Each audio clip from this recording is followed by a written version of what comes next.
등교 수업이 원칙이지만 코로나19 확진자가 많이 나온 학급은 비대면 수업을 하고 있습니다.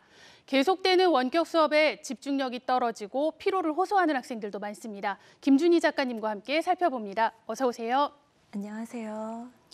우리 아이들 하루 종일 노트북이나 컴퓨터 앞에 앉아 있다 보니까요. 요즘 줌 피로를 호소하고 있습니다. 네, 맞습니다. 온라인 원격 수업을 하게 되면요. 오전 8시 반부터 오후 3시 반까지 연속으로 하게 되는 경우가 많고요. 심지어 요즘은 학원도 줌 수업을 할 때가 많이 있습니다.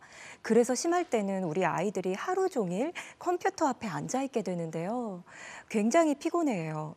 해외에서는 이 때문에 줌 피로 증후군이라는 신조어까지 등장했습니다. 네, 코로나 시대에 새로 나온 신종 증후군이네요. 원격 수업, 화상 수업, 피곤한 실제 과학적인 이유가 있겠죠? 네, 미국 일간지 뉴욕타임스는 화상회의 시스템이 지닌 한계를 분석했는데요. 화상회의를 통한 소통은 두뇌와 우리의 심리 상태에 부정적인 결과를 가져온다고 경고했습니다. 네. 우리는 현실에서 언어로만 소통하는 것이 아니라 손짓, 표정, 끄덕임 같은 비언어적인 소통도 하는데요. 이 비언어적인 소통이 대화에서 오가는 정보의 70%에서 93%를 차지합니다. 하지만 화상 수업은 비언어적인 의사소통이 상당히 제한됩니다. 아무래도 우리가 얼굴을 마주보고 얘기하는 것과는 다르기 때문에 전달력이 떨어집니다. 비대면화되니까 잘 안 보이는 비언어적인 신호를 캐치하기 위해서 소통에 더 집중해야 하니 피로도가 올라가는 겁니다.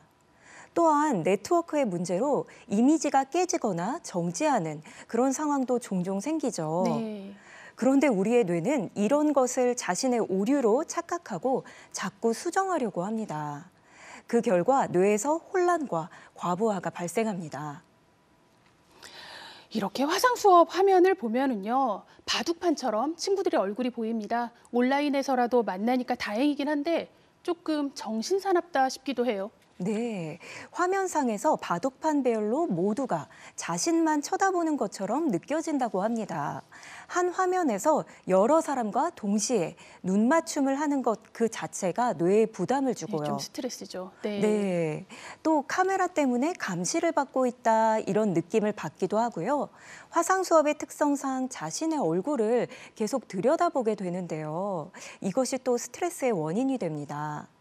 줌피로 증후군을 연구한 제레미 베일런슨 교수는 자신의 모습을 보면서 대화하는 것은 우리 인류 역사상 전례가 없는 일이다라고 말하기도 했습니다. 네, 아이들 한 명 한 명이 줌 수업에 적응하는 속도나 힘들어하는 부분이 다를 것 같습니다. 특히 이제 갓 초등학교에 입학한 1학년 학생들은 이런 경험이 처음이기도 하죠. 아이들의 어떤 성향에 따라서 줌 수업 적응하는 방법도 다를까요?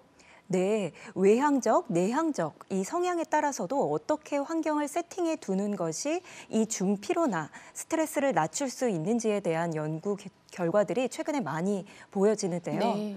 성격에 따라 줌 피로도에서도 그 차이가 나타나거든요. 스탠퍼드대 정신과 임상교수인 엘리아스 아부자우드는 내향적인 사람들은 외부 평가에 민감한 편인데 화상회의에서는 상대방의 정보가 제한되어 비언어적인 자극을 파악하는 데 많은 에너지를 쏟아야 한다고 말했습니다. 네. 또 모든 시선이 자신에게 쏠리고 있다고 자각을 하면요.